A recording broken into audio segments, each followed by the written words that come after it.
Hello friends, myself Sushma Mahale. Today we are going to learn chapter number 12, photosynthesis. In that chapter we are studied the phenomenon of photosynthesis. With the help of sunlight, carbon dioxide and water, plant make its own food material. Plant make its own food material in the form of sugar or glucose and release oxygen in atmosphere. This is a reaction or phenomenon of photosynthesis. बघा, तुम्ही आत्तापर्यंत जे काही plant पाहिले असतील किंवा तुमच्या गार्डनमध्ये कुंडीमध्ये जे प्लांट लावले जातात त्यामध्ये आपण बघत असतो की प्लांट हे स्वतःचं फूड मटेरियल स्वतः बनवत असतं. त्यामध्ये सगळ्यात महत्त्वाचा रोल असतो तो म्हणजे सनलाईटचा. सनलाईट आणि ॲटमॉस्फिअरमधील कार्बन डायऑक्साईड हे लीफच्या मदतीने, लीफमध्ये काय प्रेझेंट असतं तर क्लोरोफिल प्रेझेंट असतं. लीफमध्ये असलेल्या क्लोरोफिलच्या मदतीने लाईट ॲब्सॉर्ब करून, कार्बन डायऑक्साईड ॲब्सॉर्ब करून हे प्लांट हे स्वतःचं फूड मटेरियल जे जमिनीतून वॉटर ते ॲब्सॉर्ब करत असतं त्या वॉटरचं ऑक्सिडेशन करून फूड मटेरियल बनवण्याचं काम करत असतं. त्या फूड मटेरियलमध्येच जे कार्बोहायड्रेट तयार होतात त्याचा फॉर्म्युला आहे C6H12O6.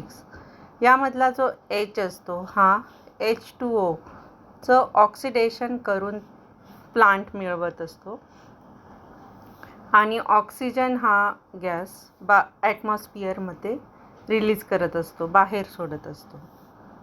आत्तापर्यंत आपल्याला लक्षात आलं आहे की ह्युमन बिंग जे असतात किंवा जे लिव्हिंग थिंग आहेत प्लांट सोडून, ते रेस्पिरेशन करताना, श्वसन करताना काय करत असतात तर ऑक्सिजन, हवेतील ऑक्सिजन जो असतो तो त्यांच्या बॉडीमध्ये घेत असतात आणि त्यांच्या बॉडीतून बाहेर CO2 टाकत असतात, कार्बन डायऑक्साईड बाहेर टाकत असतात. पण त्याच्या अपोजिट रेस्पिरेशन कोण करत असतं? प्लांट करत असतं. अशा प्रकारे ही सायकल चालत असते. म्हणजेच काय, प्लांटने जे ऑक्सिजन बाहेर टाकलेलं असतं ते ऑक्सिजन ह्युमन बिंग घेत असतात आणि ह्युमन बिंगने बाहेर सोडलेलं ऑक्सिजन, ॲटमॉस्फिअरमध्ये सोडलेलं ऑक्सिजन प्लांट घेत असतं. म्हणजेच काय, नेचर बॅलेन्सिंगचं कामही एक प्रकारे होत असतं आणि आपल्याला जे नॅचरली ऑक्सिजन जे मिळत असतं, चांगल्या प्रकारचं फ्रेश ऑक्सिजन जे मिळतं ते ऑक्सिजन प्लांट आपल्याला जास्त प्रमाणात देण्याचं काम करत असतात.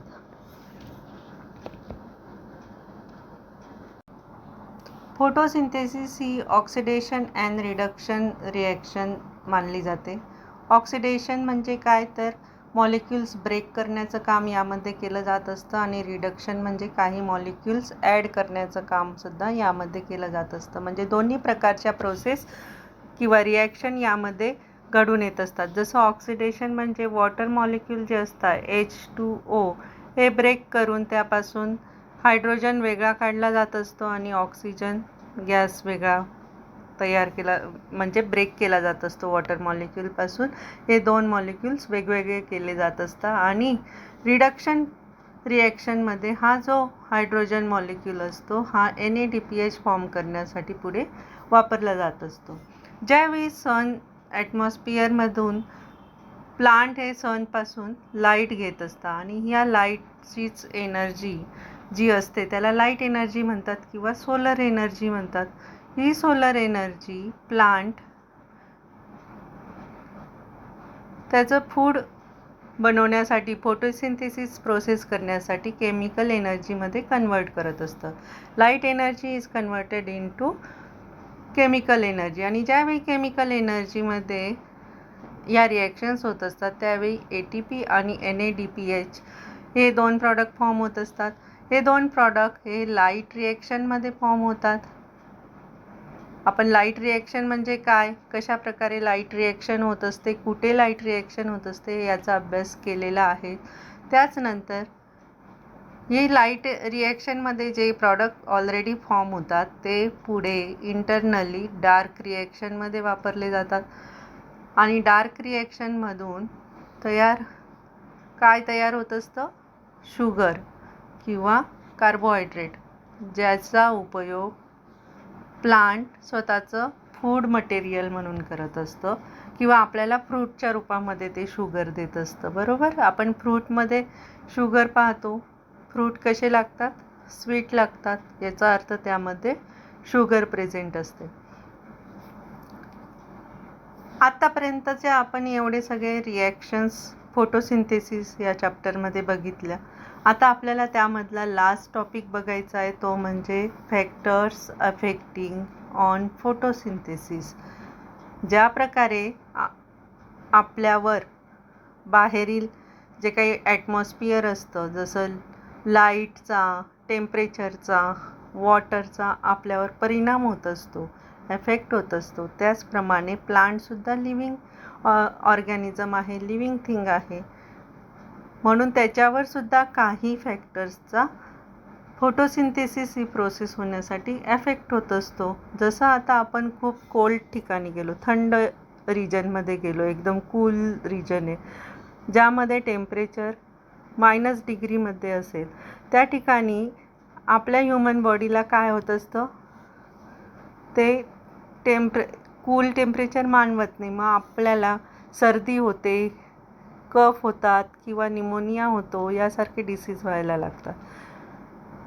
कधीकधी अगदी डेझर्ट एरियामध्ये जर गेलो, तिथं हाय टेम्परेचर असतं जे आपल्या बॉडीसाठी सुटेबल नसतं, त्यावेळी आपल्याला डिहायड्रेशन होईल, स्वेटिंग होईल, चक्कर येतील किंवा काहींना डिसेंट्री होईल, अशा प्रकारचे डिसीज त्यामध्ये व्हायला लागतात.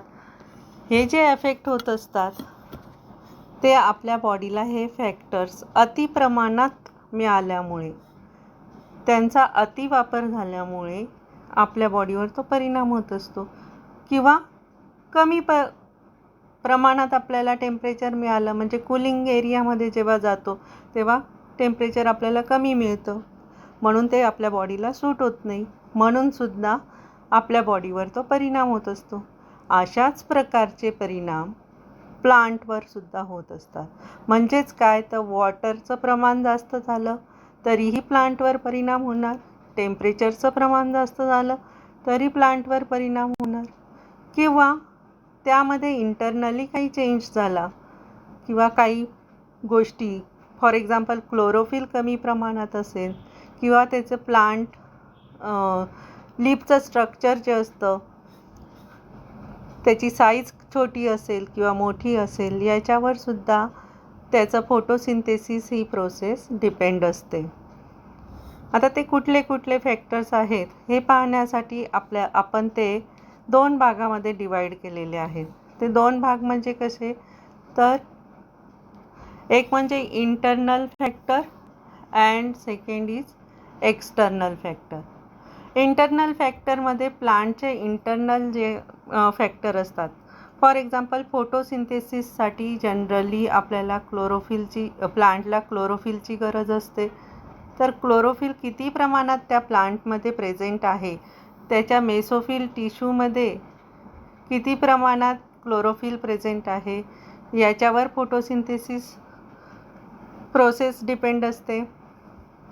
किंवा क्लोरोफिलचं प्रमाण कमी असेल किंवा जास्त असेल, त्याचप्रमाणे त्याच्या लीफची साईज छोटी मोठी, किंवा ते लीफ लाईटच्या बाजूने सुलट आहे की उलट आहे, लाईट ज्या भागावर पडणार आहे त्या भागावर स्टोमॅटा आहे की उलट्या भागावर स्टोमॅटा आहे, त्याची लीफची अरेंजमेंट कशी आहे, याच्यावर सुद्धा फोटोसिंथेसिस ही प्रोसेस डिपेंड असते. त्याचप्रमाणे लीफचा शेप असतो, त्याचं स्ट्रक्चर असतं, जसं डेझर्टमधले जे लीफ असतात ते थिक असतात किंवा त्याच्यावर स्टोमॅटा हे श्रिंक झालेले असतात, स्पाइन्सच्या रूपात असतात, त्या ठिकाणी सुद्धा फोटोसिंथेसिस कमी प्रमाणात होतं. अशा प्रकारचे जे इंटरनल फॅक्टर्स असतात त्याच्यावर सुद्धा फोटोसिंथेसिसवर ते फॅक्टर्ससुद्धा फोटोसिंथेसिसवर ॲफेक्ट करत असतात. त्याचप्रमाणे काही एक्सटर्नल फॅक्टर्स पण आहेत ज्यांचा परिणाम फोटोसिंथेसिसवर होत असतो. ते म्हणजे 4 एक्सटर्नल फॅक्टर्स तिथं दिलेल्या आपल्याला पुस्तकात दिलेले आहेत. ते एक म्हणजे टेम्परेचर, दुसरा आहे CO2, तिसरा आहे वॉटर आणि चौथा आहे लाईट इंटेन्सिटी. तर एक्सटर्नल फॅक्टरमध्ये मेनली 4 फॅक्टर आपल्याला अभ्यासायचे आहेत. एक म्हणजे टेम्परेचर, दुसरा कार्बन डायऑक्साईड, तिसरा वॉटर आणि चौथा लाईट इंटेन्सिटी.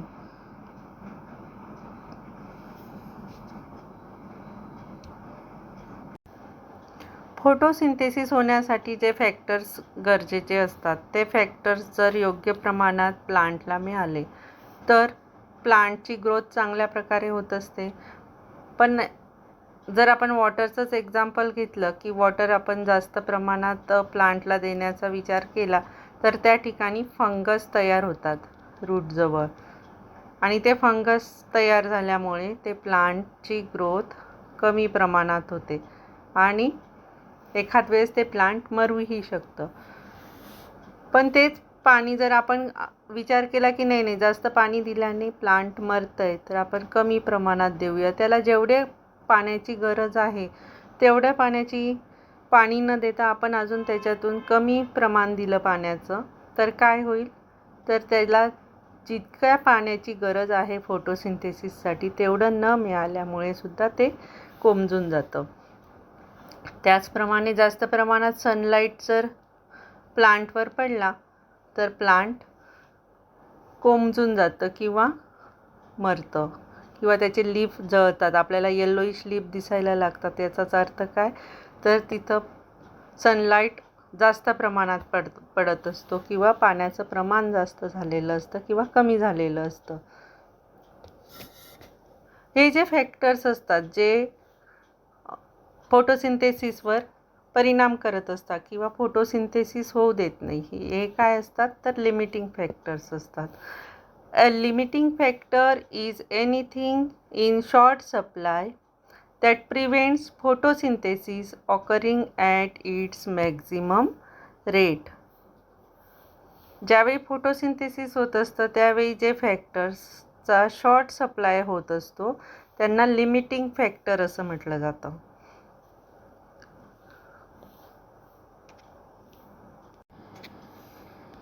आता आपण जास्त प्रमाणात जे वॉटर, लाईट यांचा विचार केला ते झाले एक्सटर्नल फॅक्टर. तर प्लांटच्या आतमध्ये असलेले जे फॅक्टर्स असतात ते म्हणजे क्लोरोफिल. क्लोरोफिल कुठे प्रेझेंट असतं तर लीफमध्ये. तर लीफमध्ये हे या प्रकारचं स्ट्रक्चर तुम्हाला पाहायला मिळणार आहे आणि या लीफमध्ये जे स्ट्रक्चर असतं किंवा लीफ ग्रीन कलरचं जे आपण पाहत असतो ते कोणाच्या आधारावर ते ग्रीन कलरचं झालेलं असतं, तर क्लोरोफिल पिगमेंट हे ग्रीन कलरचे असतात आणि जास्त प्रमाणात क्लोरोफिल पिगमेंट तिथं प्रेझेंट असल्यामुळे लीफमध्ये फोटोसिंथेसिस चांगल्या प्रकारे होत असतं. बघा या डायग्राममध्ये तुम्हाला लक्षात येईल की हे व्हॅक्युअल आहे आणि हे ग्रीन कलरचं मेसोफिल सेलमध्ये ग्रीन कलरचे क्लोरोफिल सगळ्या ठिकाणी पसरलेले तुम्हाला दिसत आहे आणि हे जे ग्रीन कलरचे क्लोरोफिल आहेत हेच म्हणजे काय तर क्लोरोप्लास्ट. अशा प्रकारचे क्लोरोप्लास्ट त्यामध्ये असतात. इतर क्लोरोफिल पिगमेंट पण तिथं प्रेझेंट असतात जे येल्लो, रेड, ऑरेंज या कलरमध्ये असतात. त्यांनाच आपण झॅन्थोफिल किंवा क्लोरोफिल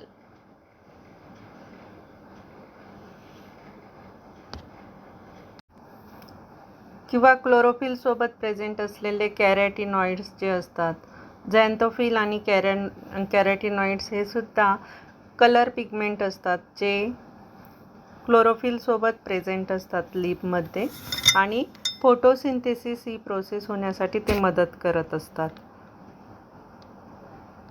आता तुम्ही टेक्स्टबुकचं पेज नंबर 147 ओपन करा पेज नंबर 147, ज्यावर आपल्याला 12.10 हा टॉपिक दिलेला आहे, factors affecting photosynthesis. Like all other physiological processes, photosynthesis also influenced by a number of factors. त्यामध्ये एक्सटर्नल फॅक्टर्स आपण बघणार आहोत. त्यातला पहिला फॅक्टर आहे light. Light is an essential factor as it supplies the energy.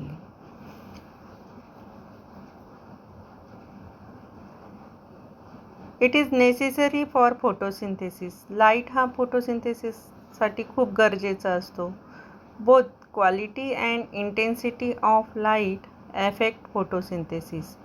ज्यावेळी लाईट हा जास्त प्रमाणात न राहता प्लांटला जेवढ्या प्रमाणात त्याची गरज आहे तेवढ्या क्वालिटीमध्ये, तेवढ्या इंटेन्सिटीमध्ये जर लाईट अवेलेबल असेल तर फोटोसिंथेसिस चांगल्या प्रकारे होत असतं. अदरवाईज त्याचा एफेक्ट फोटोसिंथेसिसवर होत असतो. Highest rate of photosynthesis takes place in the red rays and then come the blue rays. याचाच अर्थ काय, आपण व्हीप गायोर जे 7 रंग अभ्यासत असतो, आपण लाईट रिॲक्शनच्या आधी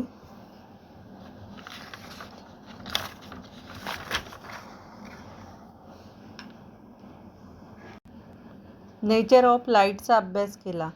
त्या नेचर ऑफ लाईटमध्ये आपण काय शिकलो, तर ज्यामध्ये 7 रंगाचं वेवलेंथ तयार होत असतं, एक इंद्रधनुष्य तयार होत असतं, असं आपण त्यामध्ये अभ्यास केला. याचाच अर्थ काय की त्या ठिकाणी जी रेडिएशनची वेवलेंथ तयार होत असते, जवळपास 390 नॅनोमीटरपासून 730 नॅनोमीटरपर्यंतची ही वेवलेंथ आपण तयार असते त्या ठिकाणी, असं आपण अभ्यासलेलं होतं. 390 नॅनोमीटरपासून 730 नॅनोमीटरमधला जो लाईट असतो तो फोटोसिंथेसिससाठी खूपच उपयोगाचा लाईट असतो. म्हणजेच काय, अगदी चांगल्या प्रकारचा लाईट त्याला म्हटलं जातो. This part of the spectrum is called visible light and it lies between wavelength of ultraviolet and infrared. म्हणजेच काय, तो अल्ट्राव्हायोलेटपासून तर इन्फ्रारेडपर्यंत ही 390 to 730 नॅनोमीटरची रेंज असते. मग अल्ट्राव्हायोलेट म्हणजे काय, ता, ना, पी, ही, नी, पा, जा हे आपण पाहिलं. हे 7 रंग त्यामध्ये आपल्याला पाहायला मिळत असतात लाईटचे. मग त्या रंगांपैकी जे रेड कलरचा लाईट असतो, त्या रेड कलरच्या लाईटमध्ये फोटोसिंथेसिस हे चांगल्या प्रकारे होत असतं. आणि त्यानंतर ब्ल्यू कलरचा जो लाईट असतो त्यामध्ये अजून चांगल्या प्रकारे फोटोसिंथेसिस पाहायला मिळत असतं. याचाच अर्थ ह्या लाईनमध्ये आपल्याला पाहायला मिळतं आहे, highest rate of photosynthesis take place in red rays and then come the blue rays. आता अर्थ कळला. जे लाईट स्पेक्ट्रम असतं, इलेक्ट्रोमॅग्नेटिक स्पेक्ट्रम ऑफ लाईटचा अभ्यास केला आहे, ज्यामध्ये आपण 390 to 730 नॅनोमीटरपर्यंतचे जे इलेक्ट्रोमॅग्नेटिक विजिबल लाईट असतात त्यामध्ये अल्ट्राव्हायोलेट आणि इन्फ्रारेड कलरचे लाईट असतात. आणि हे रेड रेज जे असतात ते इन्फ्रारेड रेंजमधले असतात. यामध्ये फोटोसिंथेसिस हायेस्ट रेटमध्ये होत असतं आणि ब्ल्यू रेजमध्ये सुद्धा फोटोसिंथेसिस चांगल्या प्रकारे होत असतं. In a forest canopy the rate of photosynthesis decreases considerably in plants growing under the it.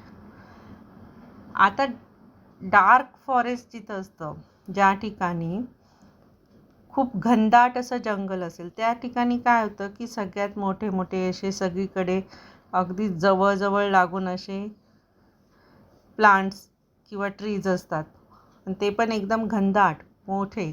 त्यामुळे साहजिकच या ठिकाणी लाईट, वरून येणारा जो लाईट असतो हा पोचत नाही.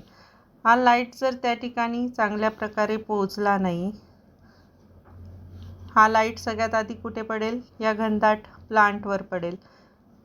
हे चांगल्या प्रकारे फोटोसिंथेसिस करू शकतील, पण जे त्याच्या अंडर असलेले जे प्लांट आहेत त्या प्लांटवर हा लाईट पडू शकत नाही आणि मग हा लाईट घेण्यासाठी ते प्रयत्न करतात. याचाच अर्थ कितीही चांगल्या प्रकारच्या वेवलेंथमधला लाईट इथपर्यंत येत असला तरीसुद्धा हे जे दाट झाडं असतात त्यांच्या खालच्या प्लांटपर्यंत हा लाईट पोचत नसतो. त्या ठिकाणी मात्र आपल्याला हे लक्षात येतं की in dense forest light is a limiting factor. त्या डेन्स फॉरेस्टमध्ये लाईट हा लिमिटिंग फॅक्टर धरला जातो. म्हणजेच जे खालचे ग्राउंड फ्लोअरवरचे जे काही प्लांट असतात तिथपर्यंत लाईट पोहोचू शकत नाही, म्हणून फोटोसिंथेसिस प्रॉपर होऊ शकत नाही आणि त्याचाच एफेक्ट हा त्या प्लांटच्या फोटोसिंथेसिसवर होत असतो. In most of the plants, photosynthesis is maximum in bright diffuse sunlight. ज्या ठिकाणी ब्राईट डिफ्यूज सनलाईट असतो, चांगल्या प्रकारचा सनलाईट असतो, तिथं फोटोसिंथेसिस मॅक्झिमम होत असतं बऱ्याचशा प्लांटमध्ये. असे प्लांट कुठले आपण अभ्यासलेले आहेत?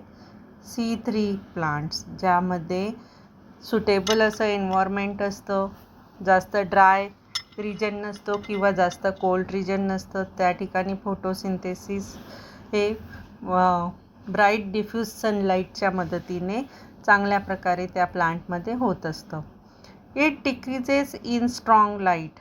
आणि डेझर्ट एरियामध्ये काय असतं तर स्ट्रॉंग लाईट असतं, त्याच्यामुळे ते फोटोसिंथेसिस डिक्रीज होत असतं. And again slows down in the light of very low intensity.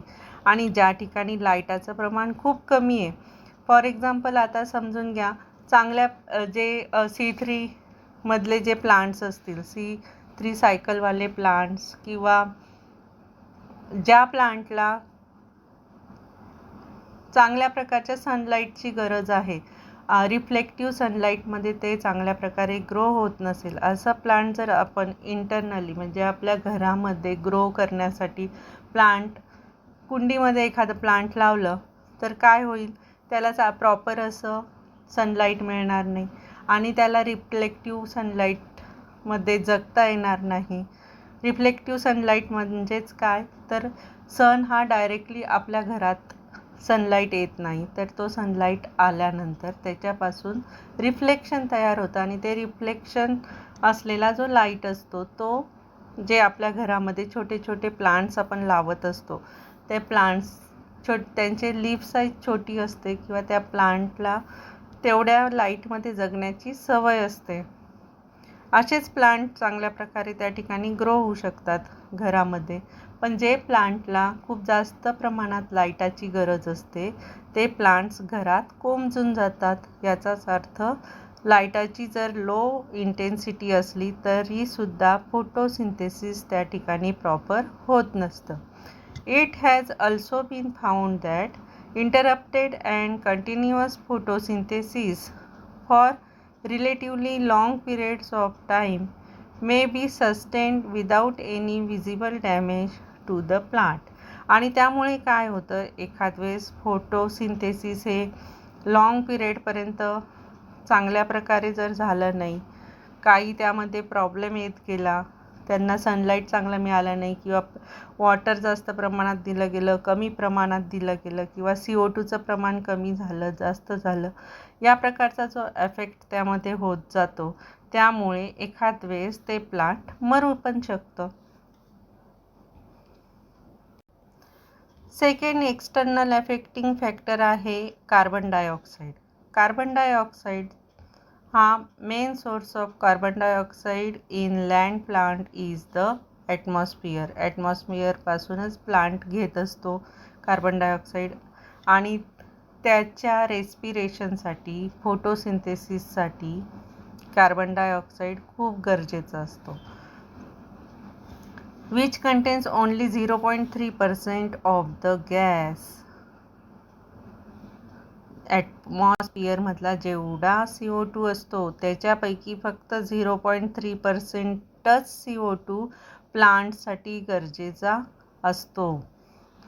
तेवढ्या प्रमाणात CO2 त्याला मिळाला तरीसुद्धा तो प्लांट चांगल्या प्रकारे फोटोसिंथेसिस करू शकत असतं.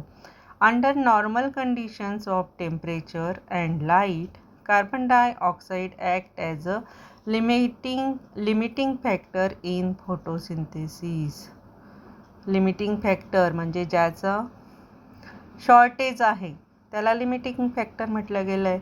तर ज्यावेळी टेम्परेचर पण चांगल्या प्रकारे असेल, त्या प्लांटला सुटेबल टेम्परेचर असेल, त्या प्लांटसाठी सुटेबल लाईट असेल, पण जर कार्बन डायऑक्साईड त्याला जेवढ्या प्रमाणात हवा असेल त्यापेक्षा कमी प्रमाणात त्या प्लांटला जर कार्बन डायऑक्साईड तिथं दिला जात असेल तर तो लिमिटिंग फॅक्टर धरला जातो त्या फोटोसिंथेसिस प्रोसेसमध्ये आणि त्याचाच परिणाम फोटोसिंथेसिसवर होतो. साहजिकच त्या प्लांटमध्ये चांगल्या प्रकारे फोटोसिंथेसिस होऊ शकत नाही.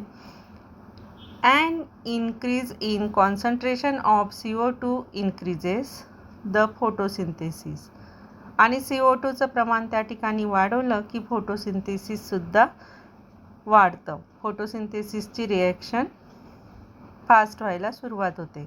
The increase in CO2 to about 1% is generally advantageous to most of the plants. CO2ला जेवढ्या प्रमाणात CO2 हवा असतो त्यापेक्षा 1%ने जरी CO2 वाढला तरी त्यासाठी तो ॲडव्हान्टेजियस आहे. ॲडव्हान्टेजिनस म्हणजे काय? फायदेशीर आहे. ॲडव्हान्टेज म्हणजे फायदा,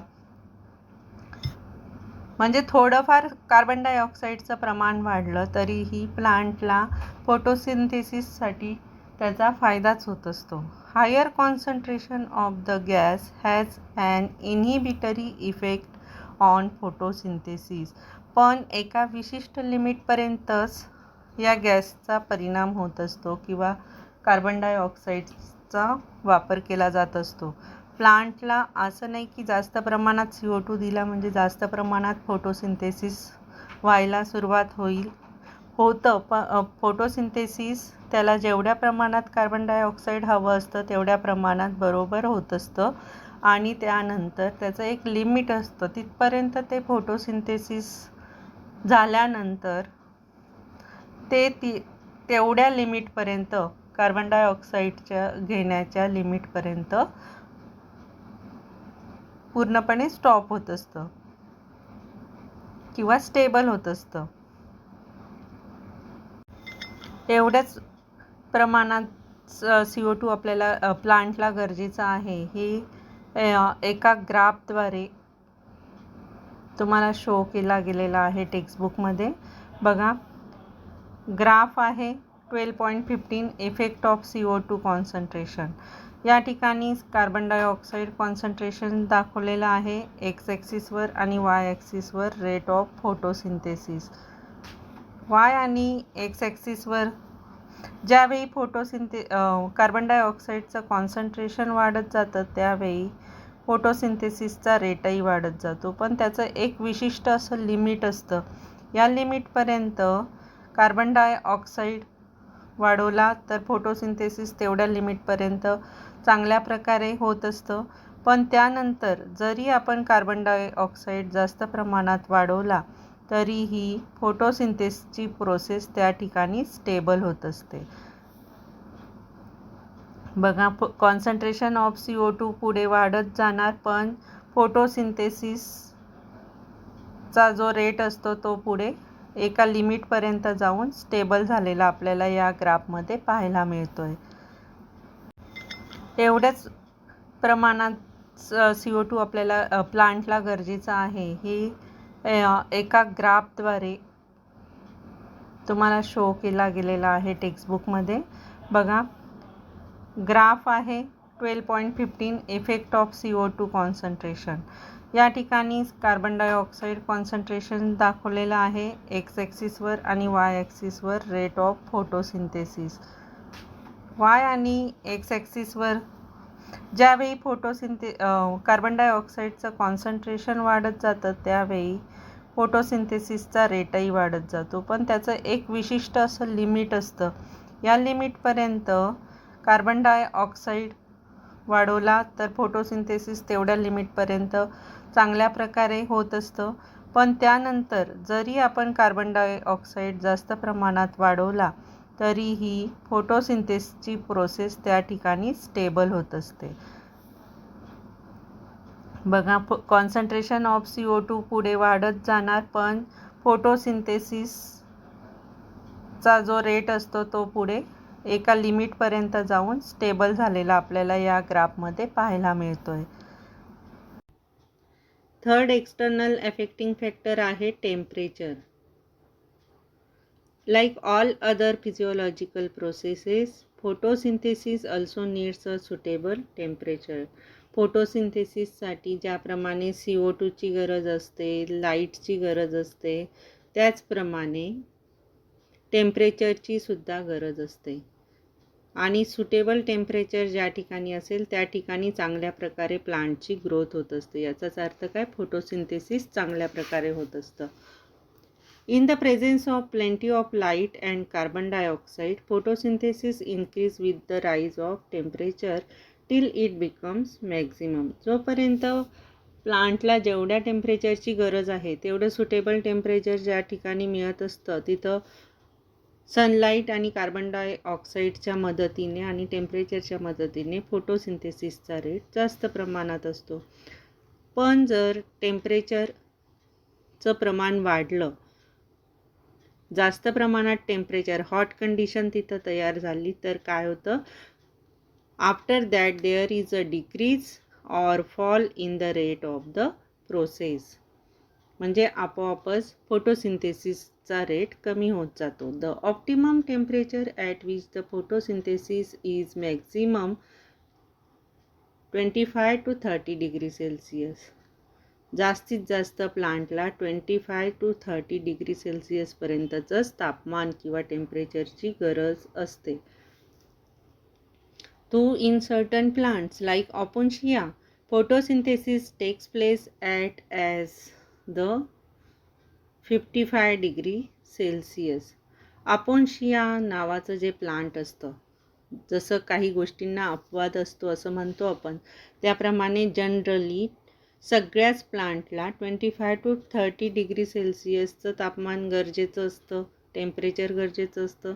पण ऑपुन्शिया नावाचं जे काही प्लांट आहे, अशा प्लांटसारखे अजून दुसरे काही प्लांट्स असतात ज्यांना 55 डिग्री सेल्सिअसपर्यंतचं तापमान असलं तरीसुद्धा फोटोसिंथेसिस चांगल्या प्रकारे ते करत असतात. This is known as the maximum temperature. मग हे जास्तीत जास्त जे टेम्परेचर असतं, ज्या टेम्परेचरवर फोटोसिंथेसिस चांगल्या प्रकारे होत असतं त्याला मॅक्झिमम टेम्परेचर असं म्हटलं जातं. The temperature at which the process just starts is the minimum temperature. ज्या टेम्परेचरवर, म्हणजे आता 25 to 30 डिग्री सेल्सिअस एवढं प्रमाण तर गरजेचं आहे, पण त्या 25 to 30 डिग्री सेल्सिअसमध्ये ज्या टेम्परेचरच्या डिग्री सेल्सिअसवर फोटोसिंथेसिस ही प्रोसेस स्टार्ट झालेली असते, फक्त जिथून सुरुवात झालेली असते त्या टेम्परेचरला मिनिमम टेम्परेचर असं म्हटलं जातं. मग ज्या ठिकाणी मिनिमम टेम्परेचर असेल त्या ठिकाणी सुद्धा फोटोसिंथेसिस चालू असतं, पण त्याचा रेट हळूहळू जसं त्याला सुटेबल टेम्परेचर वाढत जातं तसं त्याचा रेटसुद्धा फोटोसिंथेसिस प्रोसेसचा रेट वाढत जात असतो. पुढचा एक्सटर्नल फॅक्टर आहे जो फोटोसिंथेसिसवर एफेक्ट करत असतो तो आहे वॉटर. आत्तापर्यंत आपण सगळ्यात पहिला फॅक्टर पाहिला लाईट, त्यानंतर दुसरा पाहिला CO2 आणि तिसरा फॅक्टर जो फोटोसिंथेसिसवर परिणाम करत असतो तो म्हणजे टेम्परेचर, आणि आता चौथा फॅक्टर आहे water. Being one of the raw material, water is also necessary for the photosynthetic process. Water तर सगळ्यात गरजेचं आहे. ऑल लिव्हिंग थिंग्सला वॉटर खूप गरजेचं आहे. जीवन जगण्यासाठी आपल्यालासुद्धा जर पाणी मिळालं नाही तर जीव कासावीस होतो किंवा कधीकधी मृत्यू पण डेथ पण होत असते. An increase in water content of the leaf results in the corresponding increase in the rate of photosynthesis.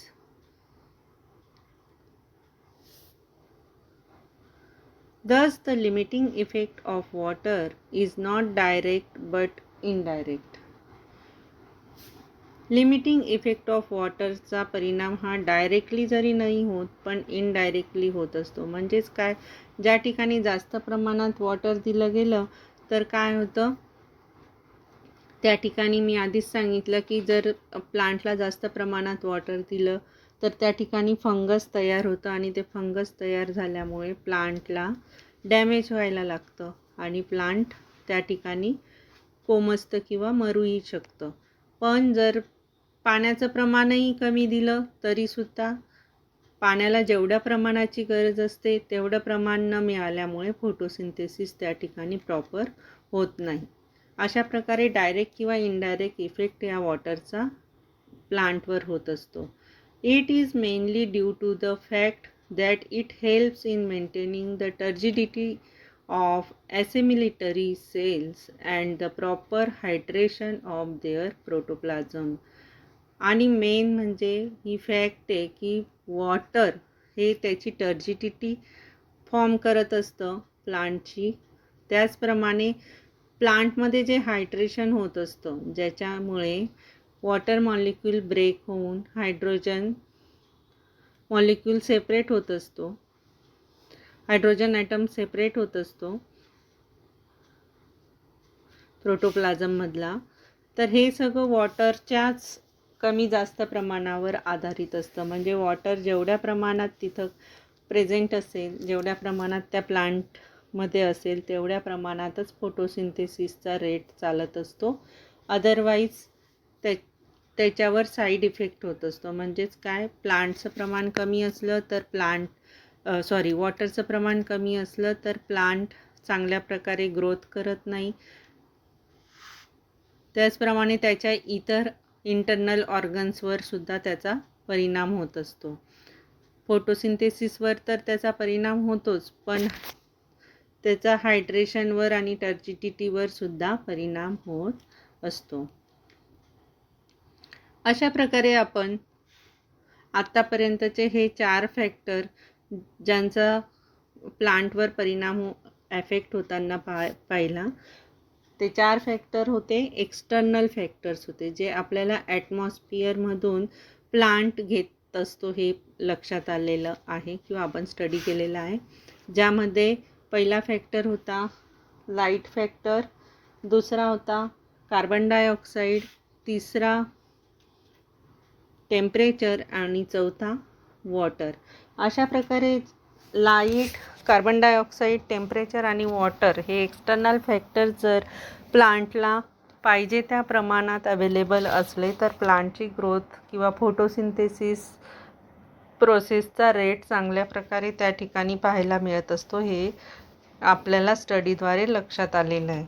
आपण आता पुढचा टॉपिक जो इंटरनल फॅक्टर्स आहेत तो टॉपिक इंटरनल फॅक्टर्स. ज्याप्रमाणे एक्सटर्नल फॅक्टर्स हे फोटोसिंथेसिसवर ॲफेक्ट करत असतात त्याचप्रमाणे इंटरनल फॅक्टर्स पण ॲफेक्ट करतात. प्लांटच्या इंटरनल फॅक्टर्समध्ये मेनली क्लोरोफिल किती प्रमाणात त्यामध्ये प्रेझेंट आहे त्याच्यावर प्लांटचं फोटोसिंथेसिस डिपेंड असतं. कारण आपण फोटोसिंथेसिसची रिॲक्शन पाहिली आहे. In the presence of chlorophyll and light plant prepare its own food material. बरोबर. पण जर क्लोरोफिलचं प्रमाण कमी असेल तर फोटोसिंथेसिसचा रेट आपोआपच कमी होत असतो किंवा क्लोरोफिलचं प्रमाण जास्त असेल तर साहजिकच फोटोसिंथेसिसचा रेट त्या प्लांटमध्ये जास्त प्रमाणात असेल.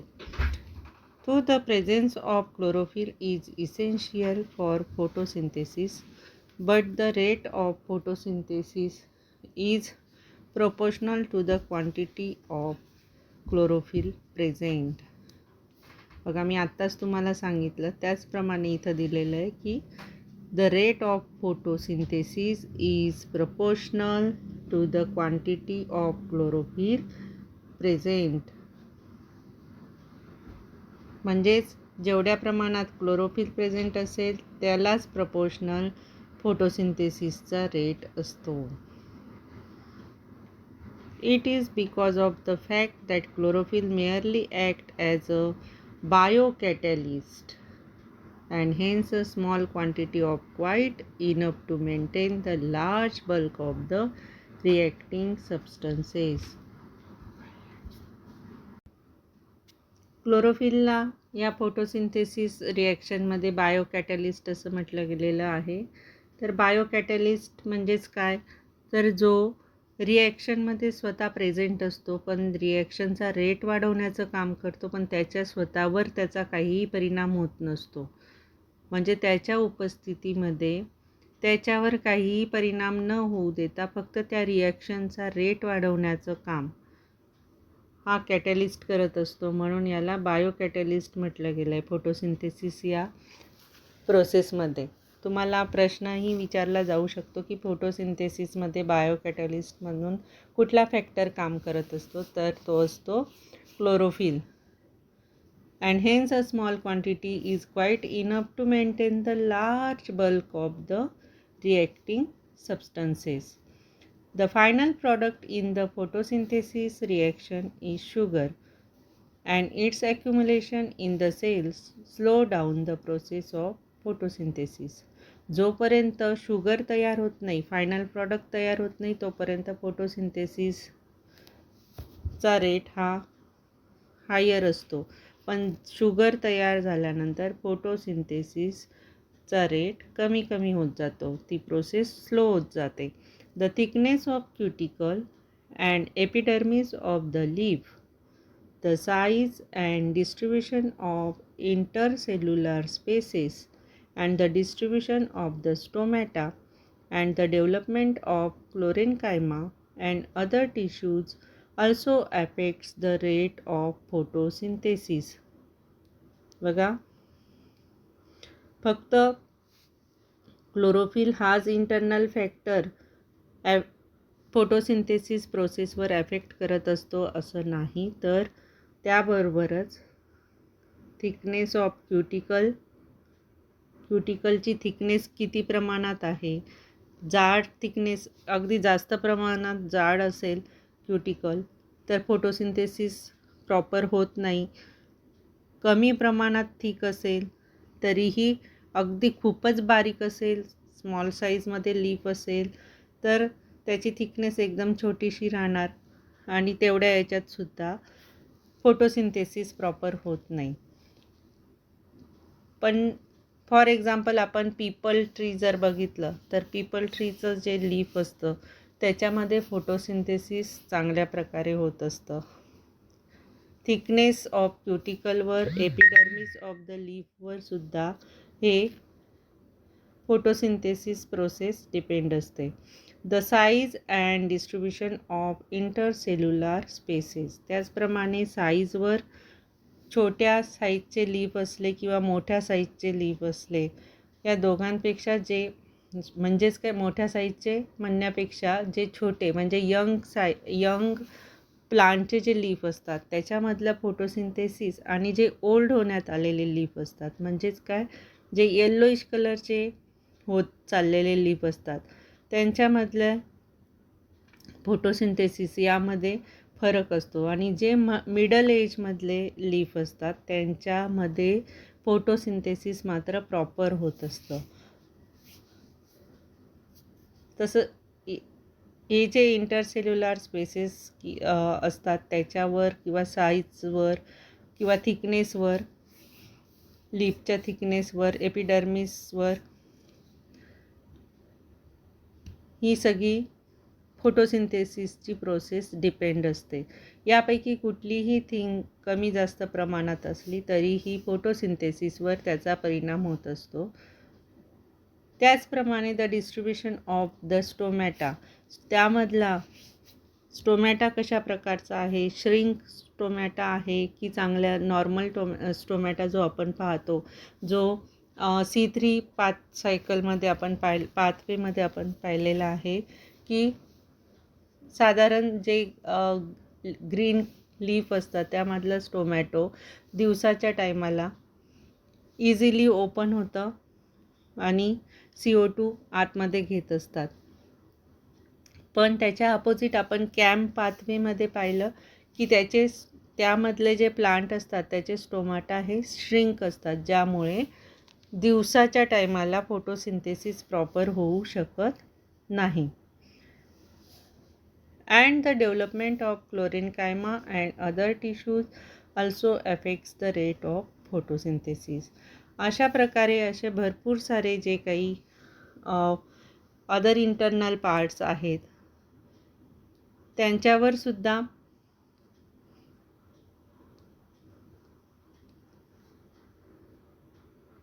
फोटोसिंथेसिसचा रेट डिपेंड असतो असं आपल्याला यामध्ये लक्षात आलेलं आहे. म्हणजेच फक्त क्लोरोफिल हेच इंटरनल फॅक्टर नसून हे the thickness of cuticle and epidermis of the leaf, the size and distribution of intercellular spaces, and the distribution of stomata, and the development of chlorenchyma and other tissues are also affects the rate of photosynthesis.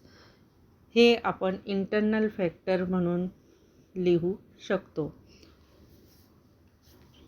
पण main internal factor जर कुठला विचारला तर तो म्हणजे chlorophyll, ज्याच्यावर पूर्ण photosynthesis process depend असते.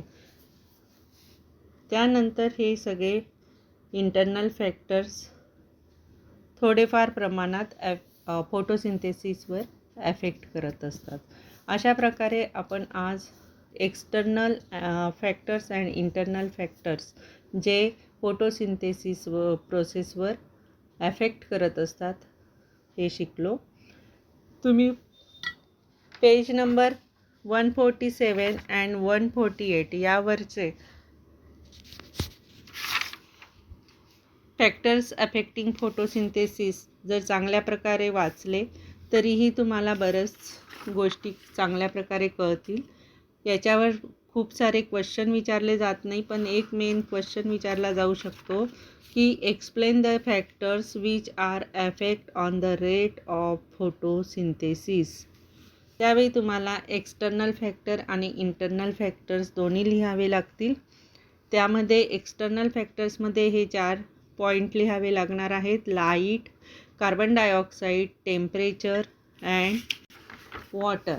आणि त्याचप्रमाणे इंटरनल फॅक्टरमध्ये क्लोरोफिल कशा प्रकारे महत्त्वाचा इंटरनल फॅक्टर असतो, त्याचप्रमाणे हे जे काही इतर इंटरनल फॅक्टर्स या ठिकाणी दिलेले आहेत हे सगळे स्टोमॅटा, क्लोरेनकायमा किंवा अदर टिश्यूज जे असतात हे पण फोटोसिंथेसिसवर ॲफेक्ट करत असतात. हे तुम्हाला ॲन्सरमध्ये लिहावं लागेल.